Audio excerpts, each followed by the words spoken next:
ago, I was about 9, almost 10 years old. And my mom saw an ad in the newspaper for once upon a time, they used to do these open calls, or they would call them cattle calls. And they would go into the major cities if they were looking for a lead in a film. So in this case, it was a project for Disney. And I was like, and she said, don't do it for me. Do it for yourself. If you want, I'll take you. And I secretly kind of did it for her, even though she didn't say that she wanted me to do that. But I said, okay, let's do it. I'm still waiting on that first big break. I think many of us are.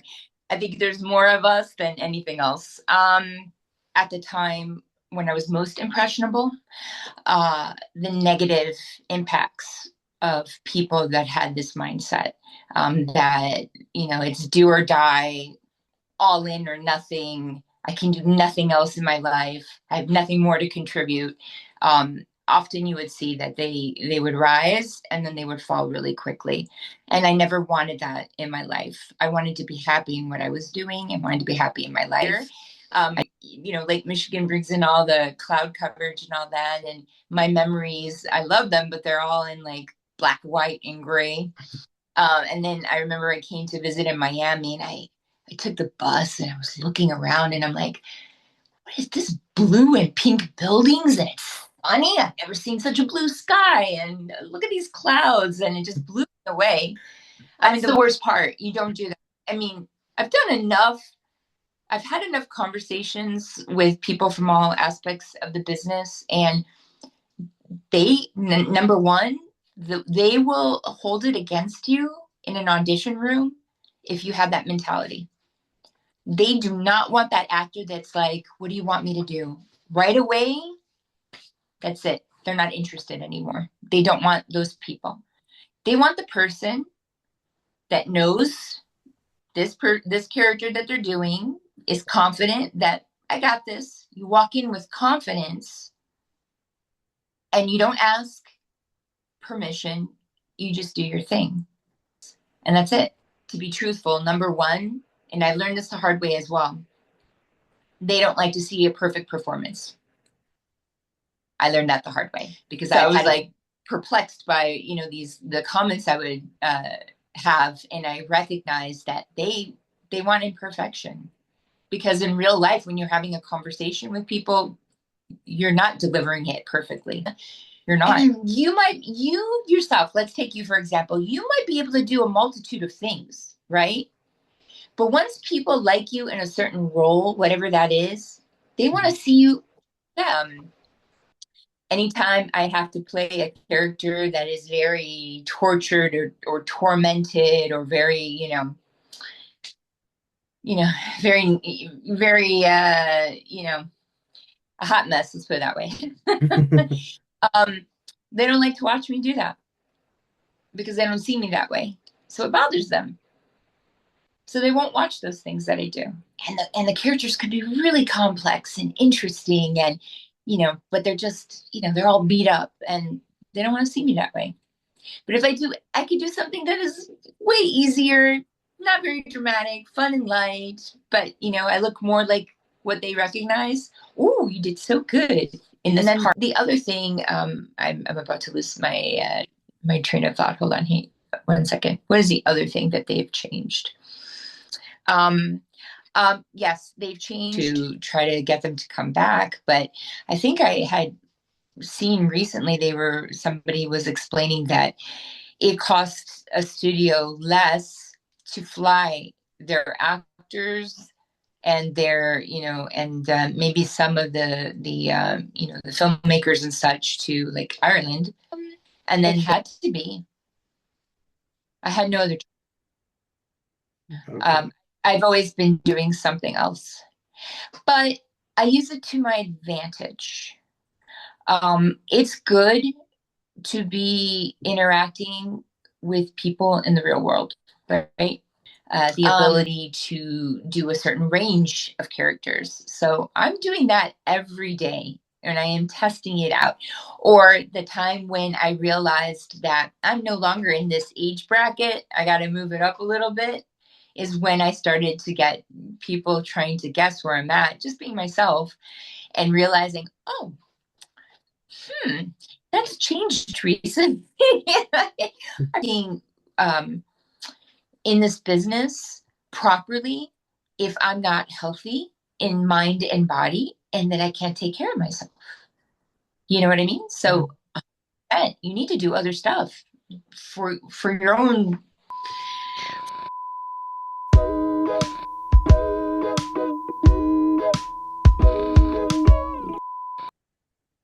Hey everyone, this is Abhi from No-Budget Filmmaking Podcast, and here with me is Marcela. Hi, Marcela. Hi, how are you? I'm good. Marcela Herrera. I'm an actor. Been doing it for many years. I did take a big break in between. I do television, theatrical, film, and I don't really do that many commercials here and there once in a while. But that's basically it. Yeah. Hmm. So, how did you get into this industry?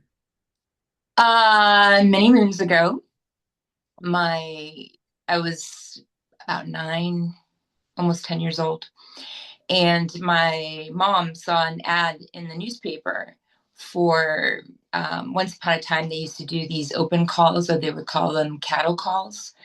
And they would go into the major cities if they were looking for a lead in a film. So in this case, it was a project for Disney.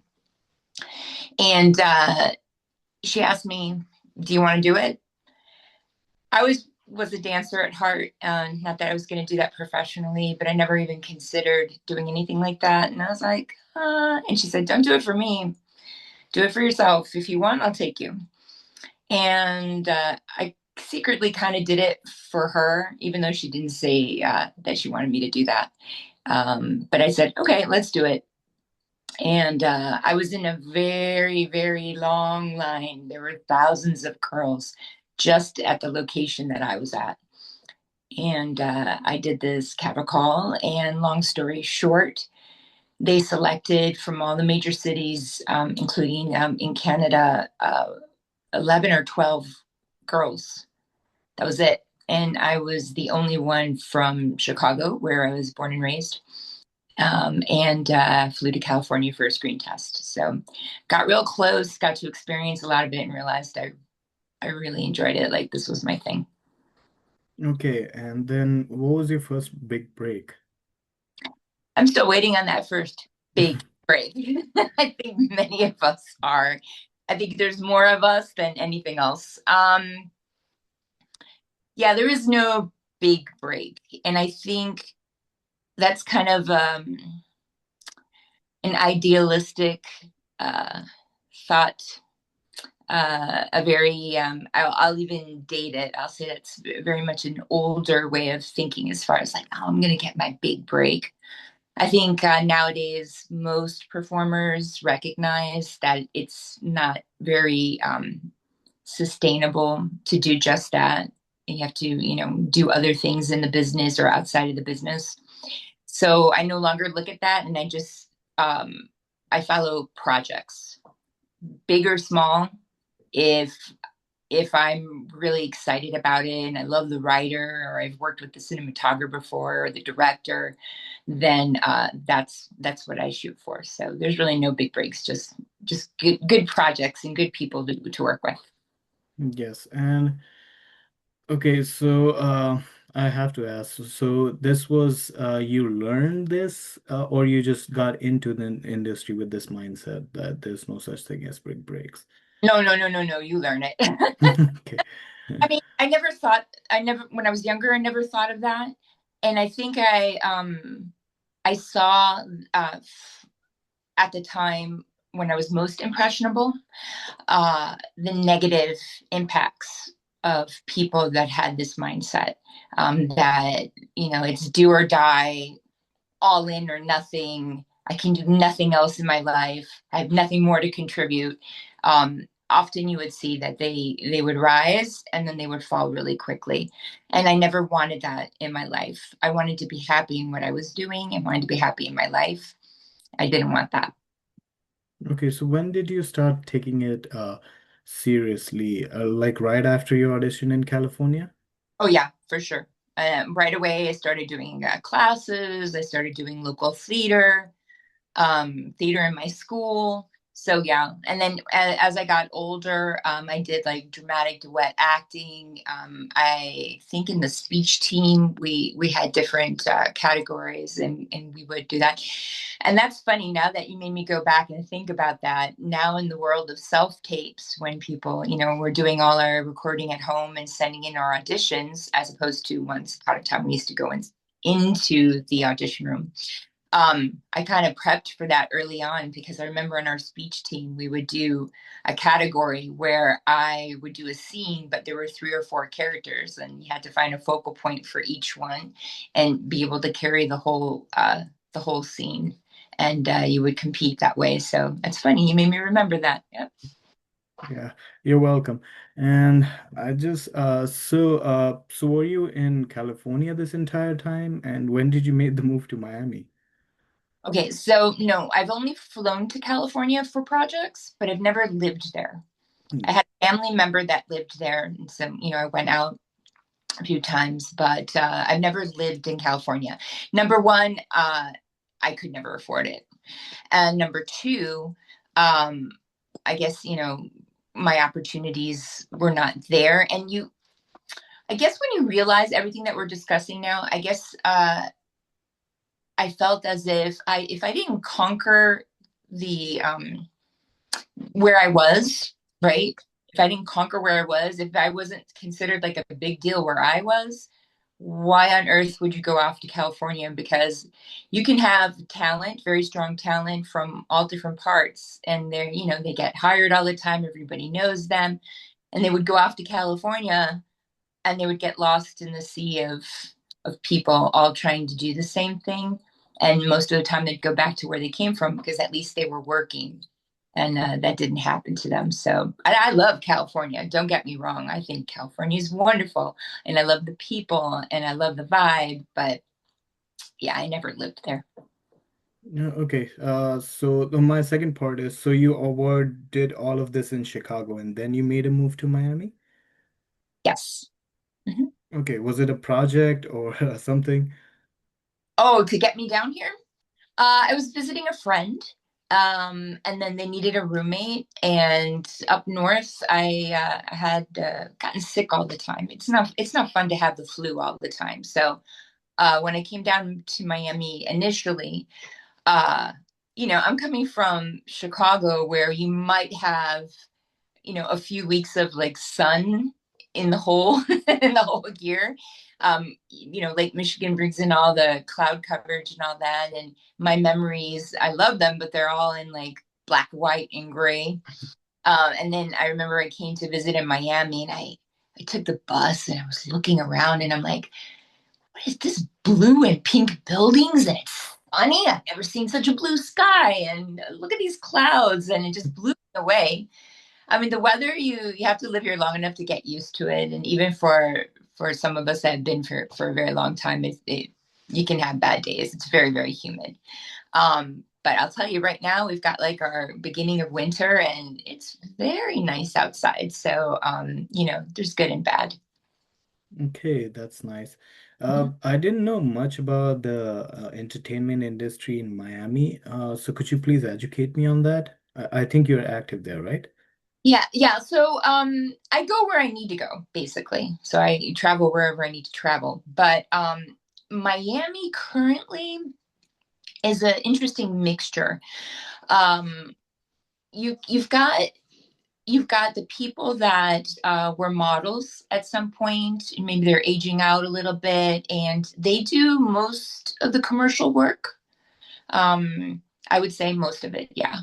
Or the spokesman or woman roles, whatever, So you're going to see a lot of that kind of stuff. So you see if depending if they're union or not, but you may see regular commercials, but you may also see like a lot of industrials being filmed for companies, corporations. You get a lot if people are non-union, they do a lot of those infomercial type advertisements down here, so they'll hire talent for that.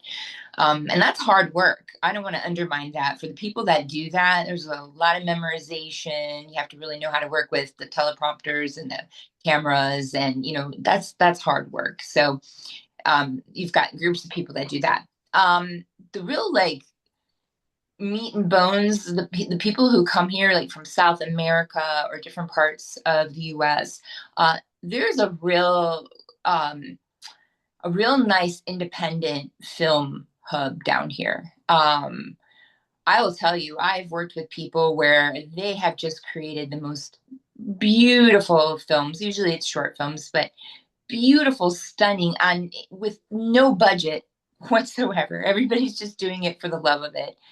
And what they create is just stunning. We also have the University in Miami here, and they have their film department, and those people graduating from there, they're really producing a lot of wonderful stuff. So, or I've worked with directors literally from South America, and I'll tell you, they're amazing to work with too.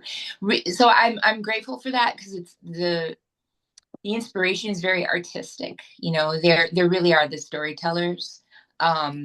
And they're not looking at anything else. They're not looking for popularity. They're not looking for big money. I mean, of course, everybody would like to be paid, but yeah, there's some beautiful artistry down here. And in fact, people that for my own project that I want to work with, I've worked with in the past, and kept them in the back of my head and said, "Oh yeah, when I do my own thing, I'm calling you." So, and then you've got the older folks that live north of me, and you get a lot of comedy here. Oh my goodness, lots of people that I know that are the talent down here.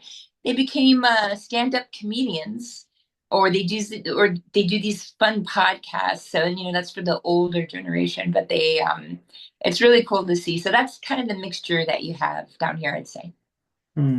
And it is it's pretty interesting to know. And because lots of time here, I'm not saying anything bad about it. A lot of people who go into the industry, they go with all the passion, with all the love in their heart for the film and the entertainment industry. But somewhere along the lines, we kind of lost it in between, if you know what I mean. And I think I love Hollywood, I love its movie, I grew up on them, but some of the times you see, okay, this is not a movie, it's a product.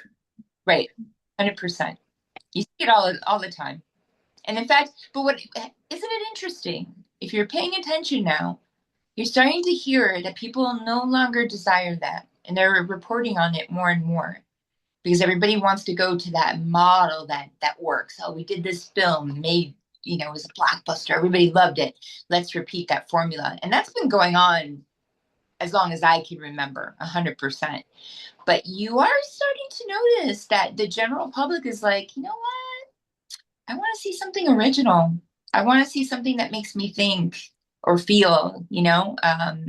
So I think there's a shift. I definitely think there's a shift. Do I think it's going to go back to, the long dialogue of the 30s and 40s? No, I don't think anyone has an attention span like that anymore. But they're still very visual, and so much of acting is not spoken, you know, Yes, right? You yes. have the dialogue to do the most in your performance. So, mhm. Yeah, I don't think people cry by the dialogue. They cry by because of the actions or feel happy because of the, well, I guess comedy you can say there's punchlines, but as far as I know, like whenever you're sad, it's more about the expression, anger, excitement. Most of it is not dialogue at all. What do you That, think? that's an excellent point. I mean, mind you, I also write, so the writing is important, but you have to read the room. Am I happy that now, if you talk to anybody that's, let's say, in LA or New York, they're actually telling people to make films that isn't so complicated, so that if somebody is on their phone on their living room couch, they can look up look down, look up, and not lose their place in the movie. I think that's wrong. And I think they're missing the point. I think when they are suggesting this to people who are producing these films, they're missing the fact that that's happening because you're not drawing the people in. Either the story is not original enough, not captivating enough, the acting, is not bringing them in, or maybe the editing was, subpar or whatever, something about it. But I think they're focusing on the wrong thing. Because I'm sorry, I have seen some stubborn individuals in my life that are not all about films, but when we get a good one, they're in it.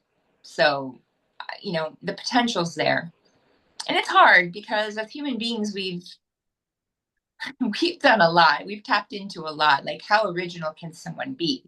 So at this point, and I think in my journey in doing my very own project for the first time, I recognize that. I recognize that the things that are in my project are a combination of how I grew up, what I was exposed to. So there's nothing original, right? There's nothing really original about what I'm doing. But what's original is my perspective on it. And that's what's going to draw people in. Because if you think about it, you're curious about people and their lives and how they see through their eyes, everything that's going on in the world. I mean, if you just kind of sit and think, that's what's interesting. We're interested in each other. So that's what we have to realize. Yes, and to add on to what you're saying right now, for me, what I'm observing, people want to be lost in a movie. They 100%. they definitely want to be lost in the movies. Oh, yeah. Um, I Especially, lost your voice, Marcela. I lost your voice. I can't hear you. you can't. Now, can you hear It's cutting off badly. me? Is it really? Huh. Keep speaking, please. Yes, yes. So what I was going to say is, I agree with you wholeheartedly. And like I said, people just don't want to watch garbage. You know what I mean? Yeah, yeah, yeah. And again, everyone is Harder, just harder now. We only thing is, it's funny. You made me think of something else. There was a discussion with an actress recently. I can't remember who it is, so don't ask. It's not coming to my head right now. But there was a discussion in regards to into like original storylines and what's happening with everybody trying to repeat the same old thing. And she had a beef with the audience not using a little bit of their imagination.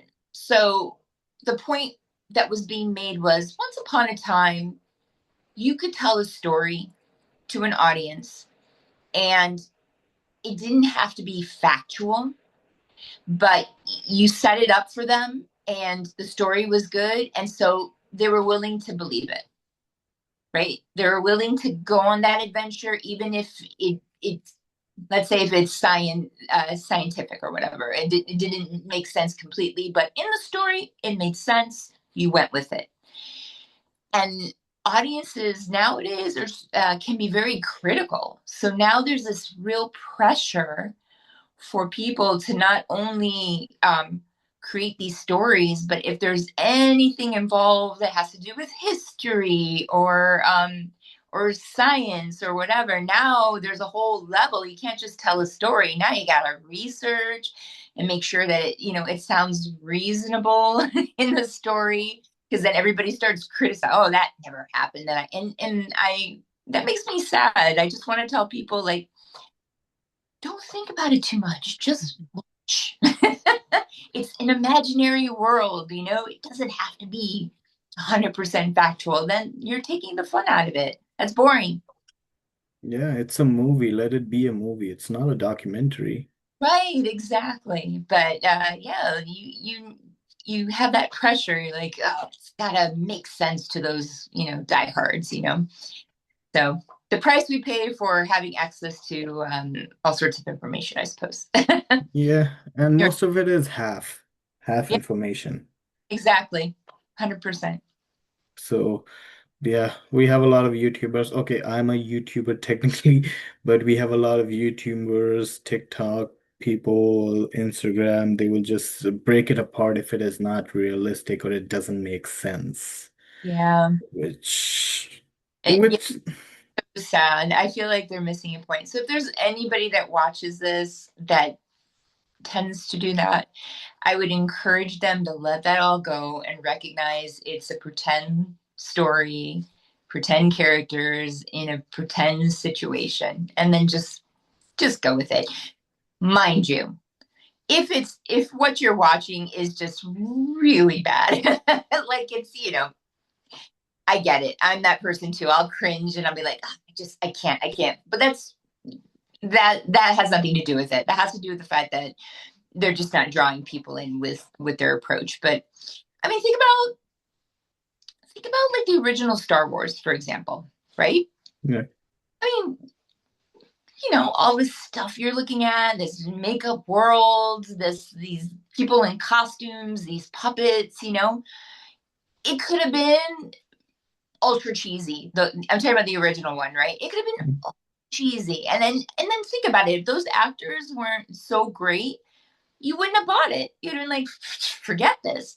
But because everybody in that original cast was really good at what they did, you were there. You didn't care that there was a puppet next to them. You didn't see that at all. So that's my point. No matter what, if everything is put together well, you can still draw people in. yeah, absolutely. Also, sometimes bad movies, the only thing the movies cannot be the biggest cardinal sin is, I guess, is being boring. But some movies can be so bad that they become good, and I love those movies, to be honest. I love them more than the good ones. Example? Yeah. You know, Uh, example. like okay, I wouldn't say they're bad movies. They're intentionally, I would say, silly or stupid, like Killer Clowns from Outer Space or Attack of the Killer Tomato. Yeah, yeah, yeah.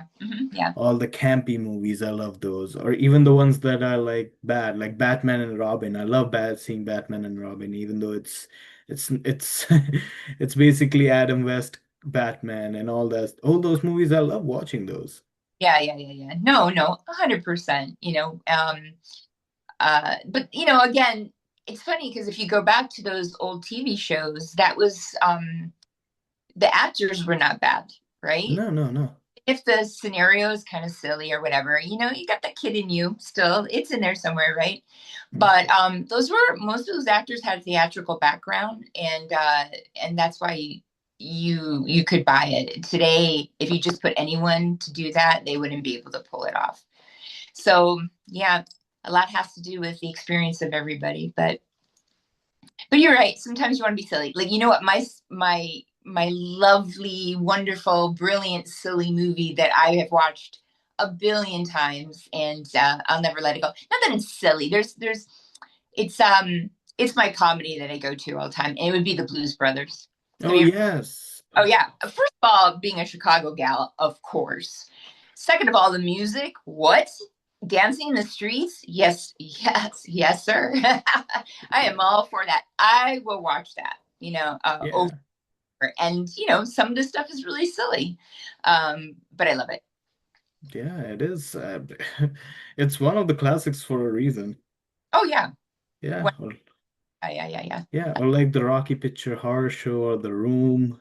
Oh, that's different. Have you ever gone to the theater where they play it during Halloween? Everybody gets dressed up and they know all the lines and the songs. Oh no, I have not. What? You have got to do that. You've got to do that next Halloween. I'm 100% certain out in California, there's people that do it all over the place.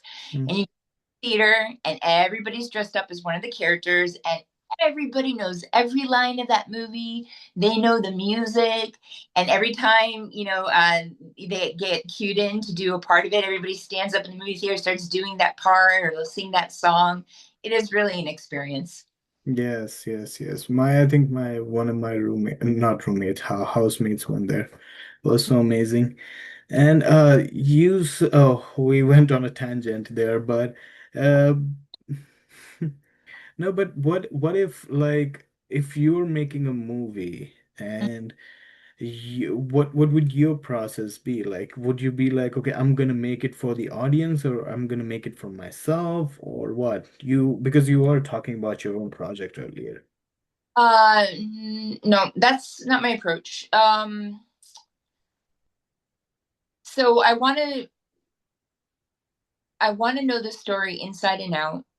And I think in the simplest terms, I want to be able to relate to my character, right? Even if that character is nothing like I am in real life, there's something there that I should be able to relate to. Um, and you're always looking in that character, what is it that they're trying to achieve? You know, whether they're good or bad, there's this purpose of the character. They're trying to convince somebody something. They are trying to win someone over. They're trying to make a change in the story. Whatever it is, there's these goals of this character. And that's what I try to relate to, and then I'll take it from there. I'll imagine different characteristics. I'll even think about it physically, how this person not only speaks but moves. I try to come up with a backstory. So I'll take whatever it is that the writer gives me. I love sitting down and speaking with the writer, the director, to get their sense of the character that I'd be playing. Um, and I'll create not an incredibly detailed, but detailed enough backstory so that once I go into the scene, it's with me, but I'm not really thinking about it, you know, and that'll God, that could change how you say one line. You know, you have a line, and you know that you're in that scene. You're trying to make your point. You're trying to persuade the character to do something or react to something. But if I have a history, I might deliver the line differently, or put my own unique twist on it. If there's accents involved, I'll research different regions of an area and see what and discuss whether or not, you know, that applies to my character. You know, things like that. So you want to do research, so that you have that with you. But anybody that you talk to that goes through that type of process, once you get on set, all that, you let it go, and you just make sure you're in the moment. And that's where little surprises happen. You know, I don't want to overplan either, is what I'm trying to say. There's some actors I've gone on set that maybe haven't been doing it for very long. And I had done a project recently. It was a small part, but I was with somebody that, you know, I realized, you know, was this more new for this person. And they kept telling me, okay, so when we go out, I'm going to do this, but then I'm going to do that, and I'm going to do this. And I would keep telling this actor, don't don't plan it. I mean, know where your camera is, know what your intention is, you know, like, you know, what you're trying to get out of me in the scene, and then don't plan it, and I'll follow you. Whatever you give me, we'll you know, we'll work it together. But unfortunately, throughout the whole shoot, this person couldn't let that go. And if I can say anything, that's probably not the best approach, because it's never going to come out natural. You'll never have those nice surprises. And it just won't, it'll be a bit of a flat scene. It really won't bring anything to the project. So, Okay, but that brings an interesting point. But sometimes what it's like is that for me, I've been labeled as a wild card because I used to improvise a lot in the mid scenes, and sometimes it worked, sometimes it fall flat. So I think I'm more on the other spectrum that you don't know what you're getting with this guy every take. So I think but that's bad too. yeah, no, I hear you. You don't have to force that, though, in other words, right? You don't have to come up with verbal improv, Hmm. right? And you don't have to come up with anything so extreme, you know, to make it different. You don't have to do those things. Sometimes it's just the way someone says something and your reaction, a reaction that you didn't plan for, right? Because you were in the moment and you were paying attention and you had this reaction. Those are the little moments that I'm talking about. It doesn't have to be crazy. I mean, think of the brilliance of Robin Williams. In the beginning, when he was starting to make films, he was just like that. You know, he was starting, he would do improv, and the director would tell him, no, no, no, don't do any of that. Don't do it. Keep yourself grounded. Just listen, and do the scene. And my goodness, not only was he wonderful on camera, but they discovered that, you know, all this time he was doing comedy, but he ended up being an amazing dramatic actor. And that's how he learned that. Yeah. Also, may he rest in peace. I miss him a lot. And Yeah. and also one of the he was actually a really good antagonist too in Insomnia by Nolan. Have you seen Oh, that yeah. movie? Oh, 100%. 100%. Yeah, he was the best part, to be honest. I don't like the movie in entirety because it's weak. It's not as good as the original. Let's just say that. But Robin Williams killed it. So Yeah. He had never disappointed me. He was always really, really, really good. yeah, and so I hear you on that. But again, if someone new is listening right now, they'll be like, okay, what do you want me to do then? You know what I mean? Like, That's the worst part. You don't do that. I mean, I've done enough. I've had enough conversations with people from all aspects of the business, and number one, they will hold it against you in an audition room if you have that mentality. They do not want that actor that's like, what do you want me to do? Right away, that's it. They're not interested anymore. They don't want those people. They want the person that knows this character that they're doing, is confident that I got this. You walk in with confidence and you don't ask permission. You just do your thing. And that's it. And they don't want anyone to do anything crazy that doesn't make sense for the scene that you're doing. So I will tell you that if anyone feels that way, get that out of your head. Do it for the story, do it for the character, do it for the scene. Don't try to guess. The people that are watching you, they all have different opinions. Some may like what you do. Some may look at you and go, you remind me of somebody I don't like. I don't like you. There's going to be a multitude of things that are going through their head, right? Don't even worry about it. But I promise you, they don't know. Even sometimes when they have the breakdowns and they're like, okay, this is what we're looking for. Have you ever noticed that there'll be a breakdown and they'll say, all right, we're looking for a male between 20 and 30 with these characteristics. And then you go to see the project and you're like, the person they picked is nothing like the breakdown they had. It's because they really didn't know, you know? So never go in with that mentality. You're never going to satisfy any, the group. So why do that? You're sabotaging yourself. hmm. So, what did you, after, I'm not gonna use the C word right now because YouTube is gonna ban me, but after that, it became mostly COVID, right? You can delete. I'm gonna, So, okay, I'm gonna edit that part out. I guess I'm tired. Uh, okay, okay, I'm just gonna use the word after the, yeah, take two. Okay, so after COVID, I guess self-tape becomes um, more prevalent. I guess everything is going on with every audition has been going on with the self-tapes, if I'm not wrong, right? yeah. So, wouldn't it change a little? Because once you're like literally in front of people and you're acting and you can see their reactions and you can see if they like it or not like it. And the self-tape, you can just go for it and you be like, okay, I don't know now. If I did wrong or not right. And some people like me or who don't want to see their self-tapes over and over again before sending them out. So. Okay, I'll address a bunch of those things. First of all, self-tape was even before the word I'm not supposed to say. Hmm. So that was happening. And if you think about it, even before then, all you would do is you would go into a casting office. It was you and the casting director, and what would he or she do? Put you on tape. You had no control of what it looked like.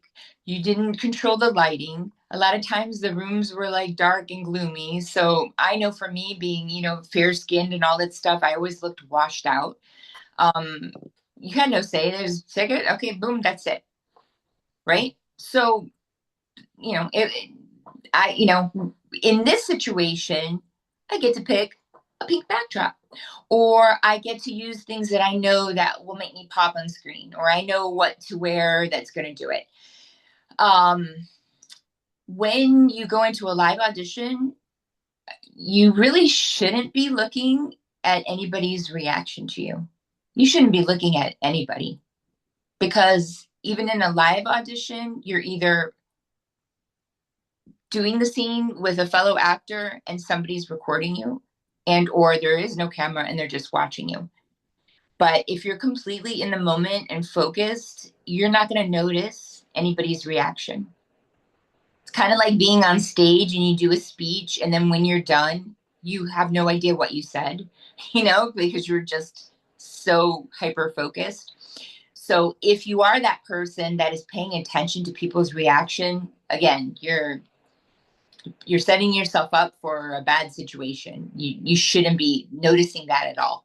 Even in a live performance, you might hear laughter and you might hear the applause, but you're not going to really see people's faces. Not really.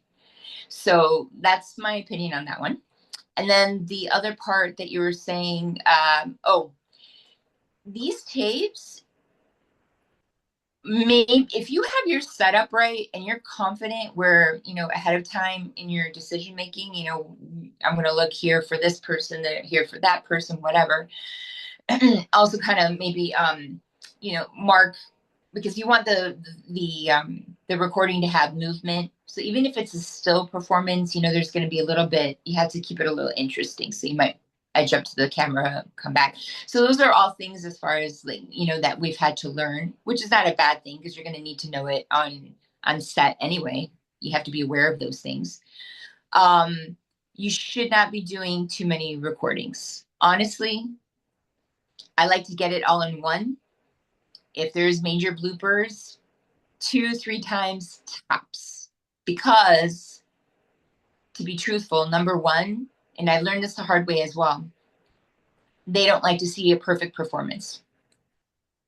I learned that the hard way because I've had a few times where I just kind of nailed it all and everything just went, and they thought it was overly prepared. And it'd be funny because they're telling me that, and I'm like, I'm reading it off the computer and haven't memorized it, and you're telling me that I've taken too much time to memorize it. So I was like perplexed by the comments I would have, and I recognized that they want imperfection because in real life, when you're having a conversation with people, you're not delivering it perfectly. You're not. So they don't want that. So if you make a blunder, don't worry about it. Don't sweat it. Keep going. They like that. If you're going to think about what do they like, I will tell you that. Anybody watching your tape, they want to see you be human. They want to see your blunders. So if you're that person that's doing 100 takes because it's not just right, you're sabotaging yourself. Give yourself a cutoff. Try to nail it the first time. So right now you're sending self-tapes, and previously you mentioned that you travel to places for work as well. Sure, yeah. So in acting, anything that comes up, I'll travel. Like I've done roles that are, maybe a day player or a couple days, and I've made my way, mostly in the South. Um, Lots of people down here, it's not uncommon for them to go to Atlanta to do a project or head over to Alabama, wherever the work is. We do a lot of driving down here. Hmm. Okay, so So, is it like the backstage work? You just go on backstage and apply for. I don't know why I was thinking like you travel to Canada or Turkey or South Americas. Yeah, so most of the projects that are overseas, unless you have a major part in that film, they're going to hire locally. It's just they'll do that because maybe that's how they're going to get their incentives. If they go into a different location. So in that sense, it would have to be a pretty major part that required someone to travel, and then they would take care of that. So we're talking about the other roles in these projects, the ones that, not background, but, they're supporting roles. Um, and those are the ones that you usually, if you get it, you need to know that they need to know that you live in that area, even part time, or you have the ability to come over on your own and be accessible during that period of time. So, yeah. Okay, and also I guess there's okay, is there any business of verticals there? Because it's really famous right now. Of what again? The verticals, Oh, the vertical films? yeah, Oh, yeah, yeah, yeah. So, we're all recognizing the format. In fact, it's interesting that you brought that up because my project I've started is going to be filmed in both formats, both in the traditional form and as a vertical film. With that being said, yes, I think mid-state they're doing a lot of vertical films. More so just for the experience, exposure, and just to continue to keep creating. Right now, vertical films are very much looked upon as the mini version of a soap opera, right? They're meant yeah. to grab people and hold them in for those things. But aside for that, for many of us that's not the kind of area that we would like to go into. I still think there's a lot to be said for that format, and there's interesting techniques that you can do in your film when you have the vertical format. Like it's more acceptable to have more as an example, more extreme close-ups. So you might work the camera in a smaller field, so maybe in a big film you wouldn't zoom in to somebody's eyes and really kind of sit there for a while, but in a vertical you feel like it can be almost more intimate. Because think about it, even in these the films that they're doing now, which are more soap opera like. Sorry, it's late, so I can. um uh Anytime they pan out and show even just a few people, it's not as exciting to watch. You kind of lose it. So I've noticed that there's some advantages and disadvantages to each format, but I think it should be embraced. I would encourage anyone, if they're going to do a project, to film it both ways. And I had read recently out in California that there's actually people now that are being hired by um, by studios and such, where they're asking for films to be converted into vertical. So you're eventually going to see that all different genres will be presented in that way, and likely presented in both formats. Yeah, and for some, I have interviewed not a lot of people, but a good chunk of people. So there's this uh, a lot of people are saying this is one of the consistent work they're getting. Like it's their full-time job now because for verticals, it's since it's just and the shooting is not that difficult either. So it's a constant work and it's a new avenue in a way. I don't know how to say it, but.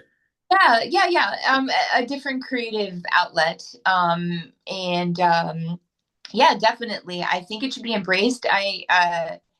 My material doesn't fall into that genre, but it doesn't mean that it can't hold an audience in that way. They do it also that way because they're trying to get people to pay for the next part of the film, right? So that it's a it's a way of marketing their projects.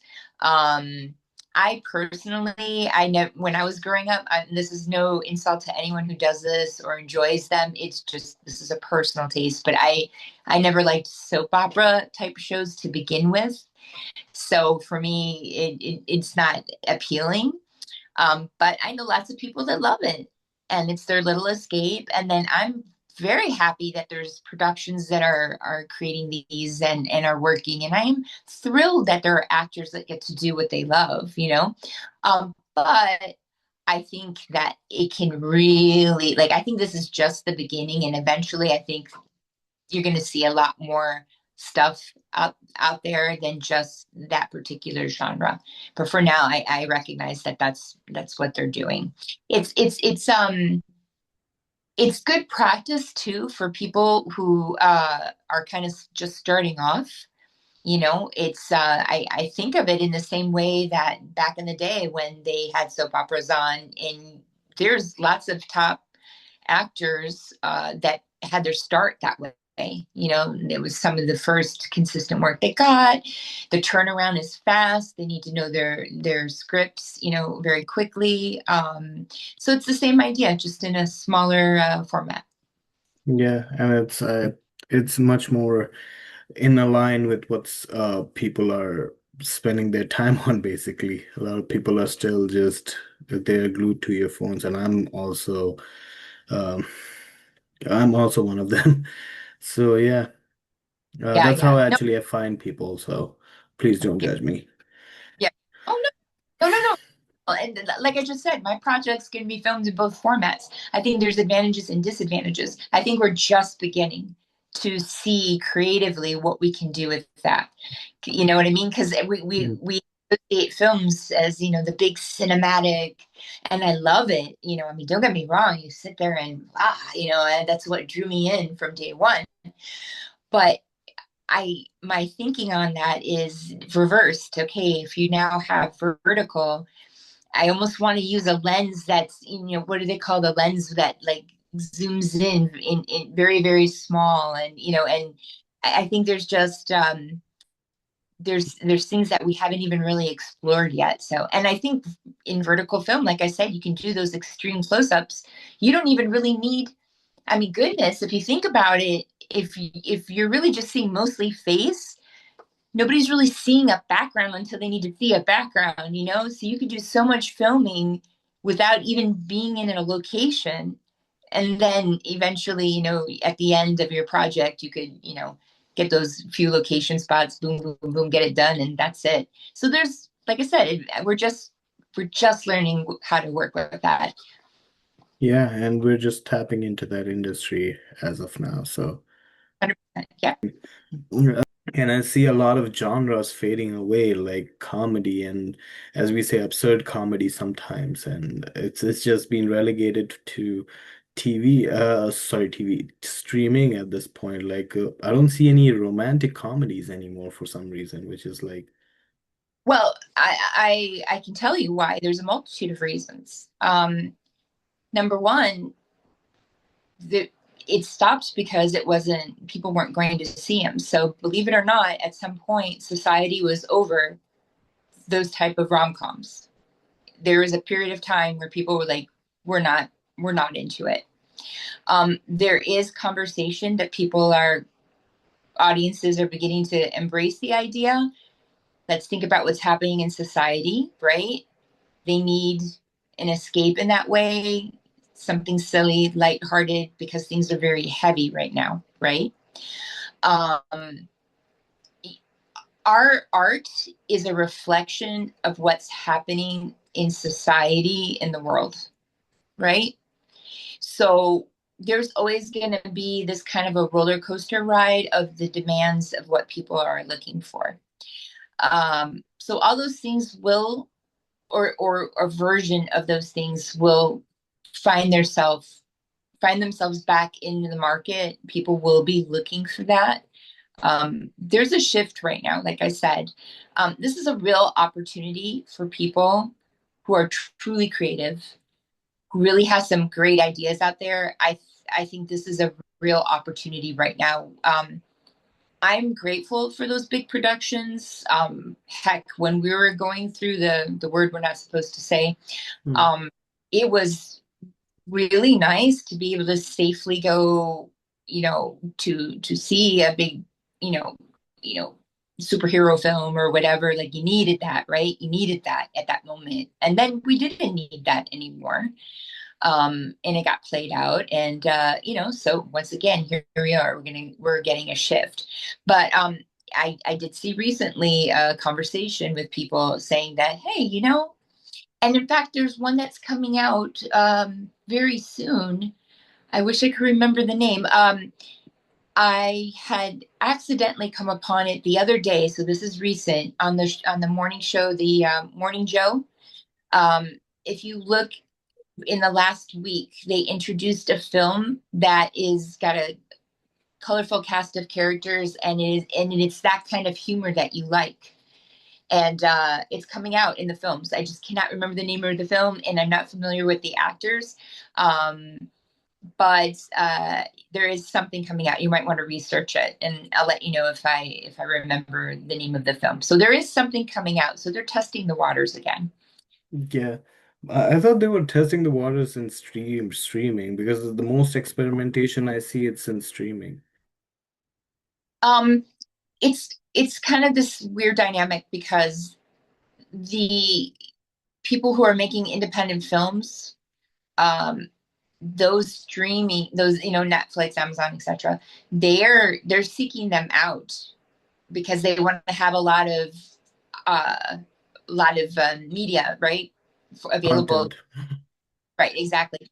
So, unfortunately, though, not a not a great idea because those folks that are agreeing to this, they're really not making an income on it, but these companies are, right. So I would say to anybody that make sure you've you know done your local viewing of your show, of your movie or project, whatever it is that you're doing. Try to figure out a way to be able to get something back for your efforts and for the people involved. I would say, if those companies are interested in your project, let that be like the last run. Like, all right, at this point, I'm not going to get anything else out of there, so I'm going to use it for exposure, right? Just to have other people maybe come upon what I did and be interested. So me personally, that's the route I'm going to go. That won't be the first thing, but I think in the years past, when this was all new, the idea of being on there was like, oh, that's a big deal. I think people are getting smart now and realizing that would be like the end of the line. That would be, because you're not going to really get a whole lot, maybe exposure if you're lucky, but even then. Yeah, but it's interesting because a lot of people who started on streaming are some in some way stuck in streaming. That's true too. But isn't that typical? That happens in the industry, that happens in life. Think about it. We do that to each other. We just kind of, you yourself, let's take you for example, you might be able to do a multitude of things, right? But once people like you in a certain role, whatever that is, they want to Mhm. see you, that, right? And then the people who are in the business aspect of what we do, that's that's how they're going to make their money, right? So they want you to keep doing that because that's what the audience likes.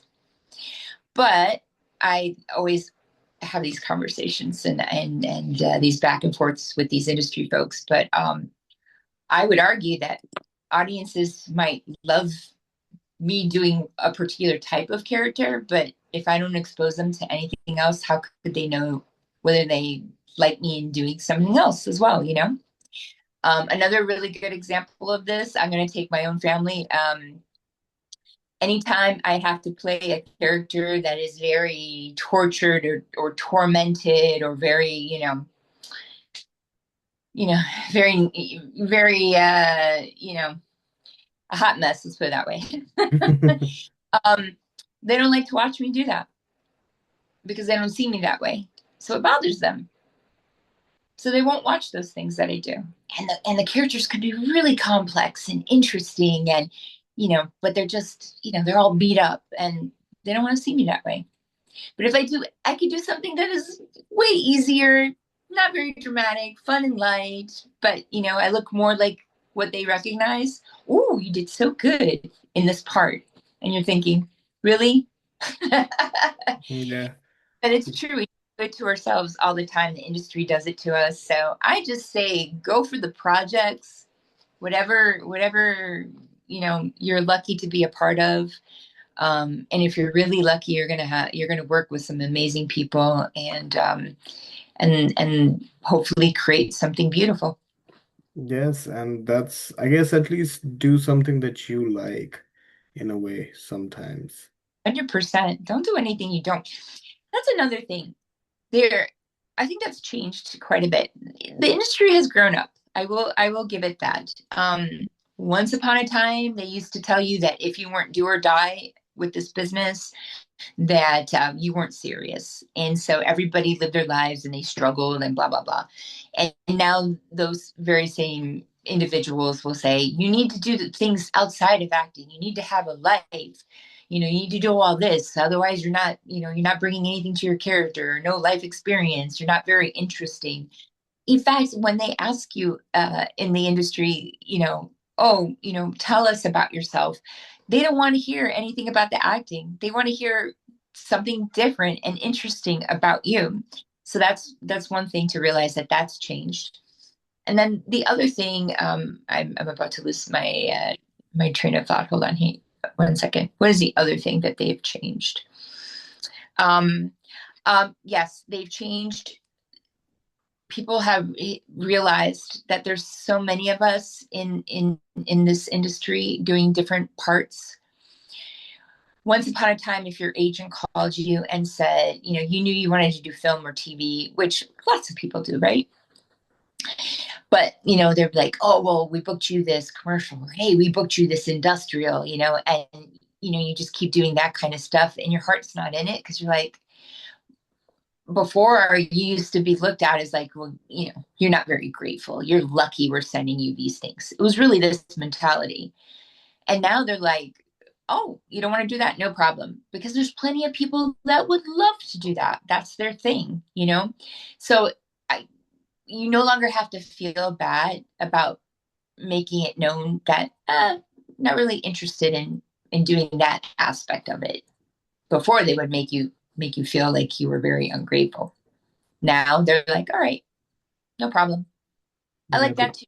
I like that that's changed. yeah, that's a different okay, that's a different issue because now you're competing with everyone, not only the people who can come to the audition in a way, because everything is globalized and someone can send an audition from like 20 from a different country essentially. So is that it? No, no, no. What I'm saying is, okay, so you might go in this industry wanting to do TV and film, but you have other aspects. You have the commercial department. You've got, in that you have people who do industrials or who are hosts. You know what I mean? There's different aspects of that world, of that talent world, right? So what I'm saying is before, when you wanted to get into TV or film, right? You might get an agent, but then the agent's giving you a lot of other work that you're not, that maybe you're not so excited to do, or you don't want to do as much of it. And before, they would make you feel really guilty because they would tell you, well, you don't know who you're going to work with. And, you should be grateful that you're getting any work at all because there's people that aren't getting work. And all of that can be true, 100%. But they used to make you feel very guilty about it now. And it's a business. So they want you to be working, keep working. And if they like you in this field, but you're not interested, they still want you to do it. It used to be really bad. Now they're more flexible. They're like, no problem. You don't want to do that. There's a whole mess of people out here that are willing or happy to do that. That's okay. You shouldn't say no all the time. You should be flexible, and it is business. So you have to keep that in mind. And it is true. You never know who you're going to meet. You could be doing a commercial and working with a cast and crew, and and then they think of you for something else, and it happens to be a TV show or a film that's come into town. So you shouldn't say no to everything, but I think they used to really like um, make you feel guilty about you know doing work that you weren't interested in. But not as much now. They're more flexible, and I'm grateful for that too. It Mm, depends. I mean, remember these projects. I mean, unless they're looking for something really unique, they're gonna hire locally, wherever they're at. Only for the major part. Either they're looking for something very specific and unique. Um, Otherwise, in California, they're gonna, cast the leads, and then wherever they go, let's say they go to Atlanta, then all the supporting roles, all the day player roles, that's gonna be cast locally. mm. They're not, you might be in Canada, but they're gonna cast locally. That just makes more sense for them financially, as well as logistically. Yeah, And because like, hmm. But there's a lot of but the rebuttal with that, like there's not a lot of shooting happening in USA anymore. It's like a lot of shooting has been happening in Canada or Australia or somewhere else. well, a lot of those projects moved over there, and one of the biggest concerns was the cost of the unions and healthcare and all that. I'm union, so I know a lot of what they're talking about. But just the cost of everything in the U.S. is very challenging, and they're always trying to figure out how to do it less expensive, right? I'm not thrilled about it. I know that there's a real push to try to get them to come back, but I think I had seen recently somebody was explaining that it costs a studio less to fly their actors and maybe some of the filmmakers and such to like Ireland, and then they don't have to deal with the unions there. They have the crews there, and they have talent there for the little roles, and it costs them less than filming in the U.S. That's a problem, right? Mm. um, a lot of these projects rely on those incentives, but I think that's why, again, there's this shift to seeking out the independent filmmakers who are brilliant at making something wonderful out of nothing. They don't have these ballooned costs. They can make it work, and it probably got out of control if you think about it. Do you really need to spend all that money? On everybody and everything. Should everyone be paid fairly for their work? 150%. I will never say not otherwise. But I mean, just because you're a lead and you're somebody that they know, do they really need that much money? You know what I mean? So I think, you know, they're looking at those independent filmmakers because everybody's pretty reasonable. There's a set. This is what you're going to get paid, no matter who you are, and that's it. So a little bit, but that happens to anything. Think of the housing market in this country, and think about the banks and all that. Every time it balloons, there's at some point it's going to bust. Yeah, I think there will be a time like the same thing with manufacturing that was outside of the country. Now it's coming back. I think the same thing will happen to film industry as well. Yeah, and then as far as like the concerns with theaters and all that, if I set myself aside from doing what I do, and I'm just a person in the world with my family, it costs a lot of money to go to the theater. And I hate to say that, you know, no longer are the days, where it was a few bucks to get in there, and, popcorn was popcorn, and, you saw your film. Now, Mm. I mean, I talk to people that they've taken their family of four and they've spent almost $200 at the movie theater between tickets and the concession stand. I mean, that's absurd. Who can do that? You know what I mean?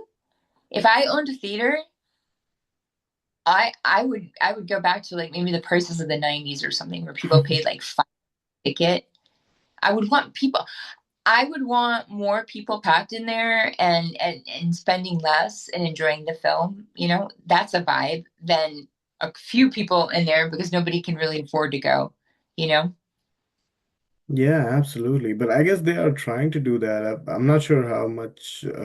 Well, I'm not sure how much you go to the theater, but there are some nights they're like just come in for like $2 or $5, like Tuesdays at 2 p.m. or something like that. I'm not sure. Yeah, I mean, every place tries to do that, but who's available on a Tuesday at 2 p.m.? Yeah, Like, yeah, whew. Retired folks, I suppose, but yeah, yeah, I would want it accessible to everybody. I want teenagers to go to movie theaters. I want the elderly to go on their little dates. I want them to go to the movie theater, with a nice AC. I want everyone to experience that. I want large families to be able to afford to go to the movie theater. yeah. You know, so that's something they have to really sit back and think too. Everything's ballooned. That's the problem. That's why I guess people are going to streaming because they're like, okay, I'm just gonna wait for 2 months and wait for it to show up on streaming. 100%. 100%. And then think about it. Back in the day, they didn't have these wonderful TVs, these flat screen, massive, you know. So yeah, things have changed. Change is hard.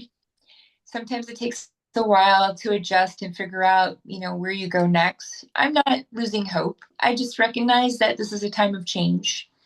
And I think it's very smart of all of us to be a part of that and to figure out how to make those changes better.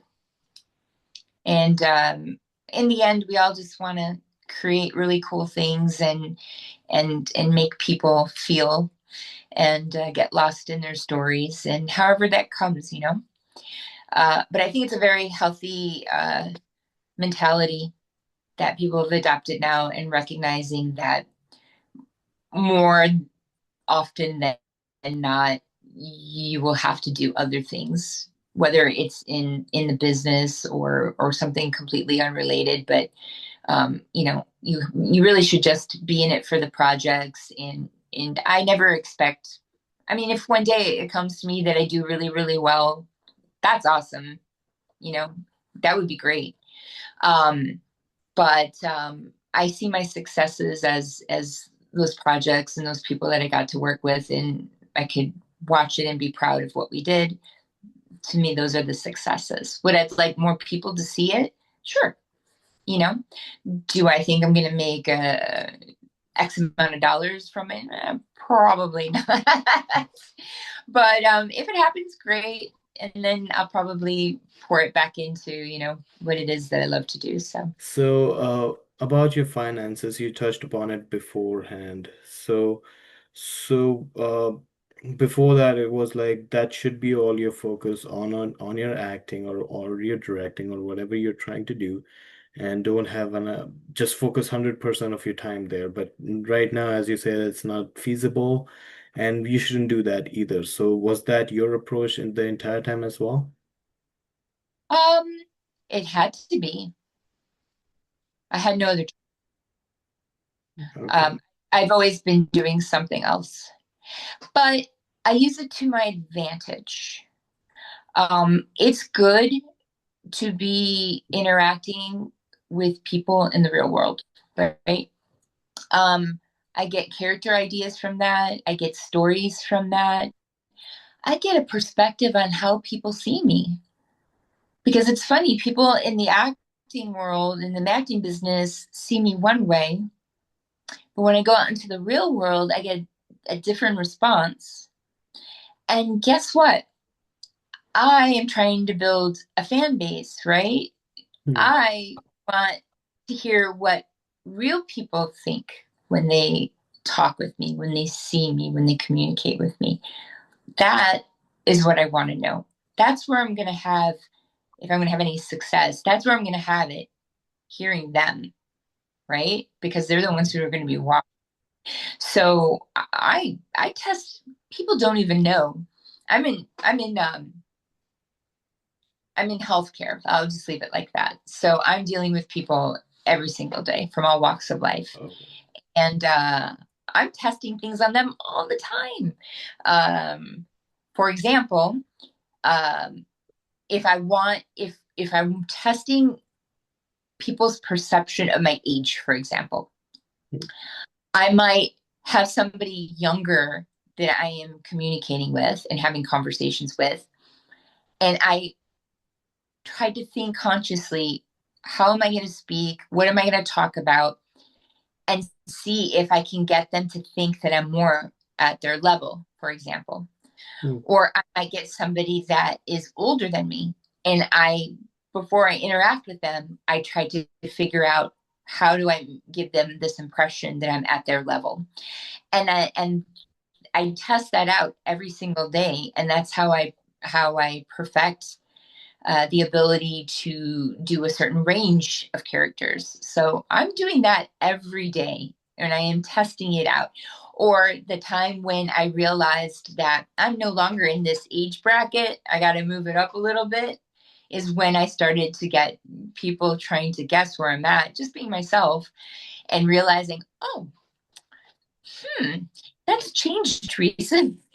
I probably need to let my agent know we gotta, bump up the years a little bit there, So I use that to my advantage, or I might get story ideas because I'm talking to people and they're sharing their lives with me, and then I'm like, oh hey, I might use that one day. So I think it's very healthy. You should do that. I can't imagine me being happy with this business if I didn't have anything else outside of that, because I would be starving and miserable. I wouldn't be able to function as a human being. Get it? How can I entertain anyone? How can I do anything um, in this business properly if I'm not healthy in mind and body, and that I can't take care of myself?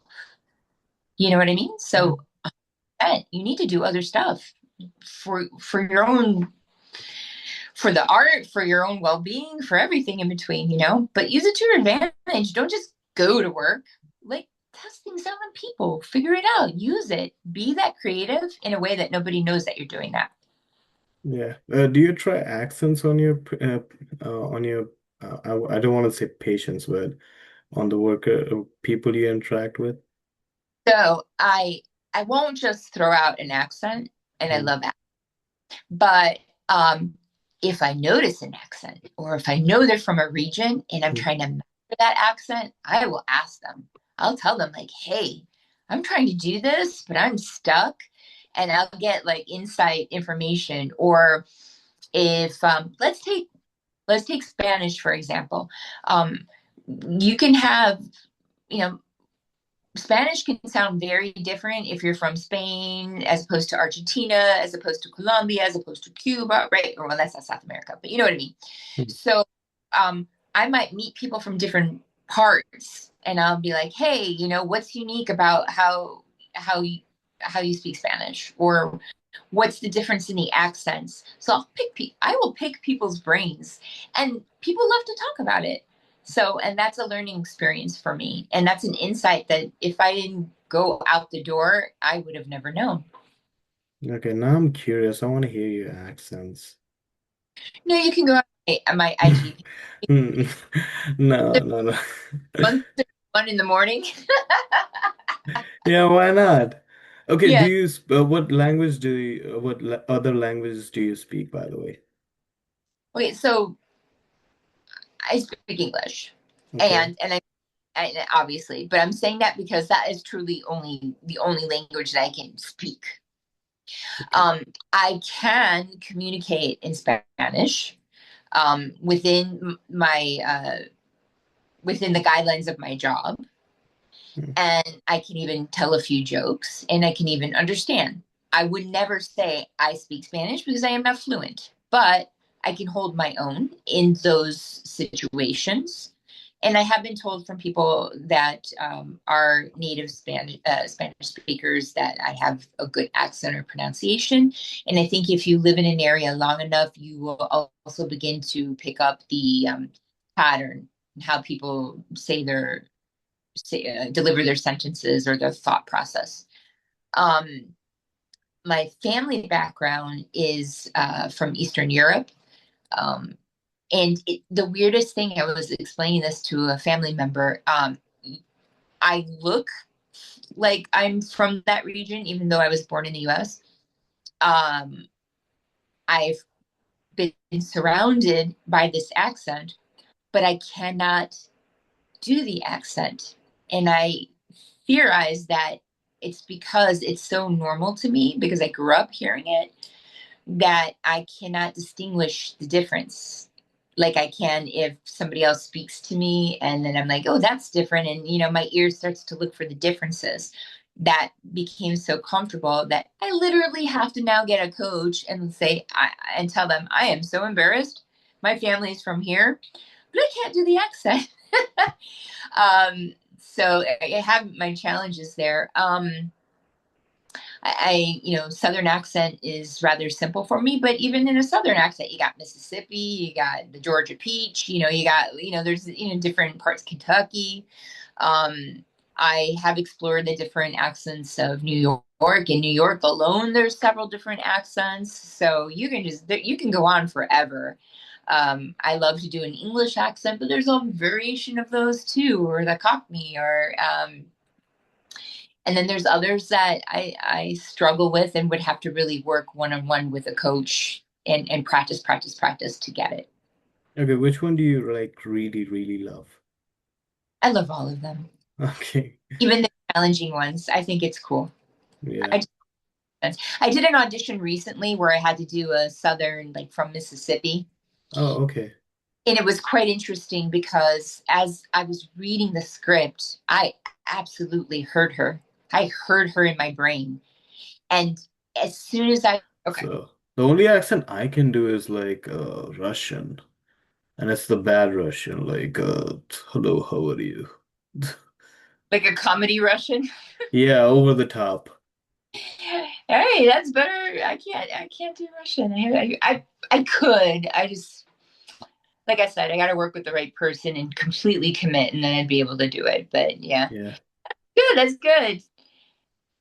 I have family members that they make me jealous because they can do a mean Irish accent, and they can do maybe somebody from India. They can do Pakistani. I was like, wow, Mm. that's impressive. And they come from like way other parts of the world. It's so neat. It's funny the things that you can pick up so easily and others not so much. Yeah, yeah, that's the part because I cannot, for the life of me, I cannot do an English accent for some reason. But I can do, yeah, I don't know why. I bet you could. You're probably like me. You'd have to completely commit to it. I bet you could. You have it around you, I'm sure, right? Yeah, yeah, I don't think so. No, no, I'm out in LA, no. I have Welsh accent here, but I have heard Irish and funny enough, even Scottish accent, but I haven't heard like a British accent, not the Cockney one, Yeah, like the yeah, Ball War. No, yeah, yeah. Oh, Scottish. Now that's a hard one. yeah, Yeah, you or ever like listen when someone's speaking and you're like, yeah. The wait a worst one minute, is actually the worst one is Glasgowian. That's the worst. You what cannot. what actor that's currently working, like what big actor that's currently working that is from those parts that you could say like reference? No, no, no. I saw it on, I guess I saw it on YouTube or Instagram Reels, but which is, they were like, which accent is I might send you a reel afterwards, but it's like, which accent is the hardest to get? And they were like, it's Glasgowian, and they interviewed the guy, and no one understood a thing what he was saying. So then you just smile and Yeah. nod. Like yeah, we had like a screenwriting club, and we used to read each other's script out loud. And he had one of my friends had all the characters in different accent. One was Scottish, one was Southern, and one was Hawaiian. So we used to you do that. So that's why I guess I get to hear a lot of Scottish accent. So Oh, that's cool. That's cool. I love it. That's great. That's great. yeah. Before I let you go, two things. One would be your future projects, and one before you leave, a final advice to someone who's listening to you right now and who's trying to break into the industry. Okay, as far as my project is concerned, it's a script that I started working on about 8 or 9 years ago. I'd like to say that technology has finally caught up to my brain. I wrote about 80%, 75 to 80%, and I left the rest of it open. I did that on purpose because even though I wrote it and I had very specific ideas about it, um, I I wanted to be flexible, and I wanted to realize that I might be thinking something now, but I might come up with something better for it. So that story has grown in my head. And to be very frank and honest, just recently I was still missing like that last little detail to kind of bring everything together. And one day, because I get all my ideas when I'm driving long distance, I was in the car for quite a few hours, and it freaking came to me that finally I had this thing that tied everything together, and I almost stopped the car. I was like, I got it! Oh my god!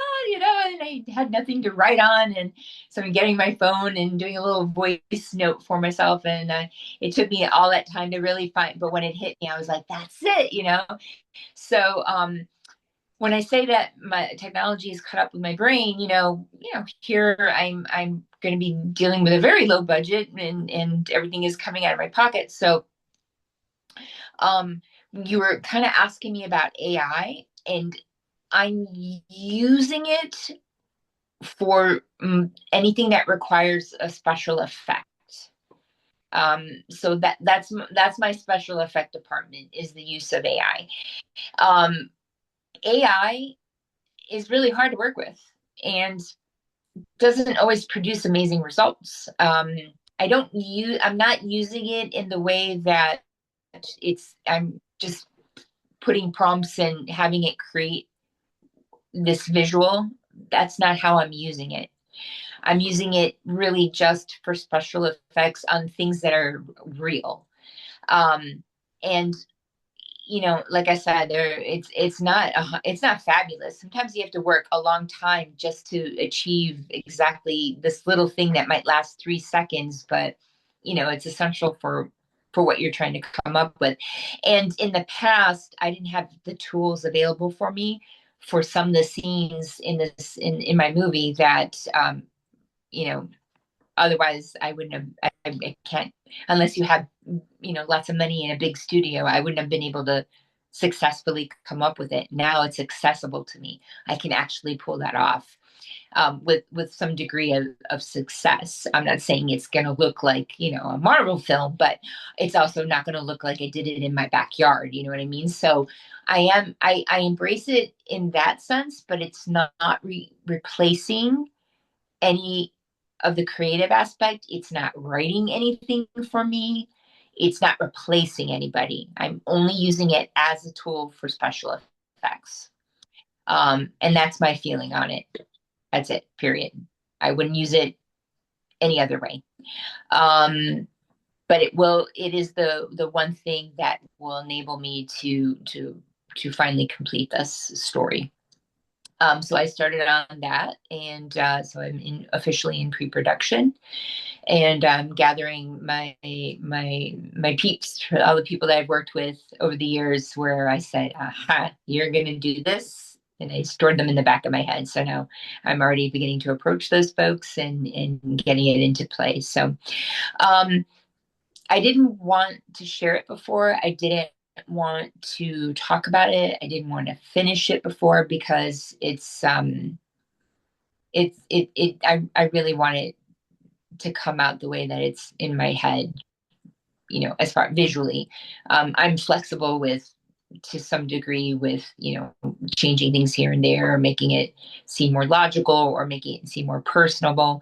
But anyway, that's what I'm working on now. And I need to do that too. I need to do it because I'm a bit stagnant right now in the business. I'm in this weird stage where people that are trying to build up careers or trying to, see some sort of financial future for you. I'm not a teen or an early 20 something anymore, so they don't see you in the same light. And I'm competing with people that have been in the business, at least in that aspect or in that level, and have not I have a bunch of independent films and stuff on my resume, but they have a couple of, big ticket movies or shows. And in people who do business, they are telling me that I'm behind because these people are doing that. And it doesn't mean that I can't hold my own against those people. It's just that's how they see you in this business. So I know this is the time for me to do this because the role that I play in this film, is my way to show these folks, hey, you know, this is how you're going to market me. This is where my strong points are, and to see how an audience reacts to that. So that's what I'm working on right now. And then the other question, people who want to break into the business. Again, I don't break into the business. Don't look at it that way. Follow the projects, meet the people, interject in all the things that you're interested in, do different aspects behind the scenes, in front of the camera, learn all those things, mingle, get out there, get to know people. Um, Now we have amazing phone cameras, and now you can do your vertical, make your own vertical, for goodness sake. Start, doing all the projects and all that. Show people what you got. you know don't sit and wait for them to to ask you to do it. Just do it. Just do it. And it's hard because there's a lot of actors that, and I very likely was one of them at some point, that was like, I'm not a writer, I don't want to write, I don't have all these ideas. When you try to break into the business, they force upon you, like, oh, you have to figure out what your what's unique about you, what's going to be your marketing tool, how, what's going to, take you to the next step. And to some respect, that is useful information, because that might change how you approach your headshots every year, or that, they may, if you present yourself in a certain way, you might be able to get more opportunities auditioning in that genre or in that type of character. So I'm not saying it's all negative, but sometimes you just got to put yourself out there and and wait for people to react. And don't look at breaking into the business. Build a fan base. That's what I'm going to tell you, anybody that's watching this. Build your own fan base. Make people tell other people that you're an awesome person to work with. Be responsible, be on time, be prepared. Make them excited about talking about the things that you're a part of. I love the fact that I said, I'm going to do this film finally, and I asked people that I wasn't sure if they would even be interested, and they didn't even hear what it was yet. They said yes. That's cool. I I was able to establish that with them over the years. That in itself makes me so happy. So only good things can come from that, right? So Yeah. do that for yourself. Build your fan base, get to know people, put stuff out there. Don't be afraid. Just do it. Okay, that's that's really good advice.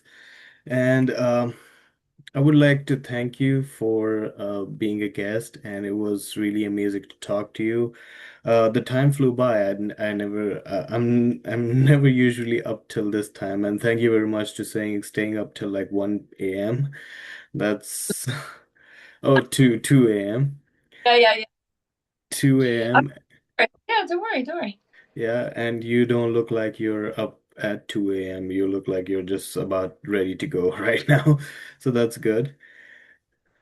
Okay. Yeah, also, to an extent. Okay.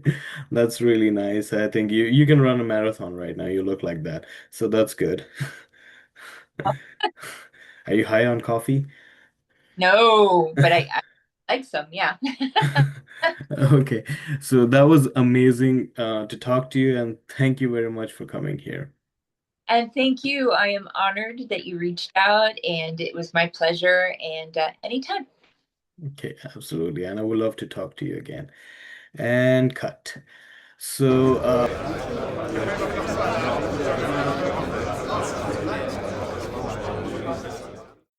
Please, please, please, I'm begging you. Please. I'm desperate. I don't know what to do.